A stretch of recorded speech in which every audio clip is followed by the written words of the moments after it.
Bismillahirrahmanirrahim. Alhamdulillahirabbil alamin. Allahumma shalli wa sallim ala sayidina Muhammadin miftahi babi rahmatillah adada ma fi ilmillah salatan wa salaman daimaini bidawami mulkillah wa ala alihi wa sahbihi.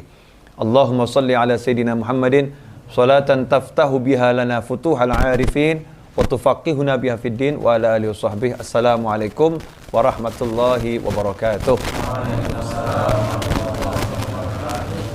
Alhamdulillah kita bisa kembali bersama-sama belajar tafsir hikmah dalam episode suratul Fatihah. Pada episode sebelumnya kita membahas bagaimana orang-orang yang mendapatkan keistimewaan memiliki kemampuan lebih dalam memahami Al-Quran. Dan orang-orang itu adalah keluarga Nabi Muhammad sallallahu alaihi wasallam. Nah, ketika kita mendengar seperti ini, kemudian kok ada rasa nggak suka di hati kita, ini bahaya. Karena itu penyakit iri kepada keluarga Rasulullah SAW. Seharusnya kita suka siapapun kok. Sahabatnya Rasulullah mendapatkan kemuliaan, kita suka. Ya, keluarga Rasulullah mendapatkan kemuliaan, kita suka. Ada muslim biasa mendapatkan kemuliaan, kita suka. Kita suka kepada semua orang yang mendapatkan kemuliaan. Jangan sampai di hati ada perasaan, nggak enak nih ya. Kok saya nggak seperti beliau-beliau ya. Emang dzalika fadlullah yu'tihi may yasha wallahu dzul fadlil azim. Itulah karunia Allah. Allah berikan pada siapapun yang Allah kehendaki. Ya, enggak bisa kita mau membatasi karunia Allah ini mau kita atur ya Allah buat saya ya. Juga enggak bisa. Ada memang orang-orang yang Allah kasih karunia lebih dari yang lain. Karunia Allah itu luas dan itu miliknya Allah, ya terserah Allah yang ngasih. Makanya Allah paling enggak suka kalau ada orang yang iri kepada orang lain atau dengki kepada orang lain, karena dia sebetulnya protes kepada pembagiannya Allah Subhanahu wa taala. Allah yang bagi dia protes, coba bayangkan nih. Ya, Allah yang bagi dia protes, memprotes pembagiannya Allah. Berarti menganggap Allah tidak adil, dia menganggap Allah tidak bisa bagi dengan benar. Nauzubillah min dzalik. Nah, ini iri kepada ulama dalam arti yang seperti itu, enggak suka ya. Ini penyakit yang sangat berbahaya. Jangan sampai ada di hati kita. Kita harus bersihkan hati kita dari semua itu. Nah, suratul Fatihah karena punya keagungan yang luar biasa, maka para ulama menganjurkan kita untuk yang sering baca surat ini itu. Al-Qur'an secara umum kan kita diperintahkan untuk banyak-banyak membacanya. Apalagi suratul Fatihah. Salat saja udah mengajarkan kita untuk banyak membacanya. Kalau surat yang lain nggak dibaca nggak apa-apa. Tapi kalau Al-Fatihah dalam salat wajib dibaca karena dia rukun. Nah, itu mengajarkan berarti dalam satu hari kita harus baca Al-Fatihah sebanyak-banyaknya, sebanyak mungkin. Untuk apa? Ya, ini induknya Al-Quran, ini kalamullah. Ada sesuatu di situ ya. Sesuatu yang luar biasa. Nanti dengan sering menggunakannya, mempraktekannya akan muncul, akan kelihatan. Ya seperti yang orang misalnya punya sebilah pisau. Kalau itu sering diasah, ya, maka ketika dipakai itu ya cepat nih, tajam.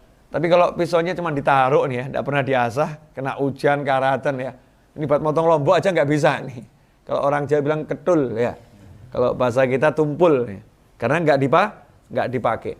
Karena itu kalau kita lihat Imam Ghazali dalam kitab Ihya Ulumuddin, beliau rahimahullah mengajarkan agar kita dalam satu hari membaca suratul Fatihah sebanyak 100 kali.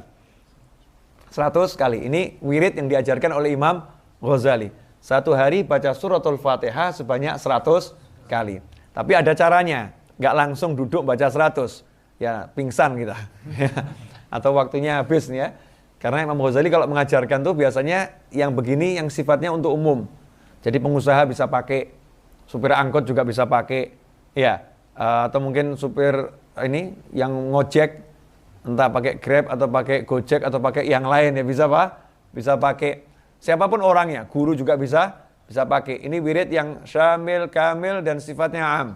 Siapapun orangnya bisa pakai. Satu hari baca Al-Fatihah sebanyak 100 kali. Jangan nanya apa manfaatnya, karena udah terlampau jelas manfaatnya. Ya. Nah, orang nanya, apa manfaatnya baca Al-Fatihah? Itu aneh. Ya, kalau baca Al-Quran nggak usah tanya banyak apa manfaatnya. Satu huruf itu sudah pahala. Nah, kalau kita baca ini Ummul Quran, ya kita baca ini pahalanya ada berapa nih? Induknya Al-Quran kok. Ya kita baca, kan pasti luar biasa. Kenapa 100 kali? Jangan nanya sama saya. Ya, nanya sama Imam Ghazali. Kenapa 100 kali? Tapi nggak ada manfaatnya nanya. Ya, kalau mau tahu kenapa 100 kali, amalkan. Nanti akan tahu. Ya, nanti akan tahu. Mungkin ada yang nanya, itu diajarkan Rasulullah atau tidak? Nah, ini pertanyaan lebih aneh lagi nih. Ya, Rasulullah sudah mengajarkan kita untuk baca Al-Quran sebanyak mungkin. Rasul nggak melarang kita membaca dalam jumlah tertentu. Justru orang yang melarang seorang muslim baca surat-surat Al-Quran dalam jumlah tertentu, maka orang itu telah berbuat bid'ah. Rasul aja nggak pernah melarang, kamu kok melarang ini? Yang ada kan perintah Rasul baca sebanyak mungkin. Dan Rasul menganjurkan orang untuk istiqomah. Dengan menghitung itu akan menjadi istiqomah. Seorang sahabat pun tidak diajarkan oleh Nabi SAW untuk baca surat Al-Ikhlas di dalam setiap rokaat sholatnya. Tapi setiap sholat, dia setiap rokaat baca suratul Ikhlas. Ya, bahkan di riwayat tidak baca yang lain. Ada beberapa sahabat tuh.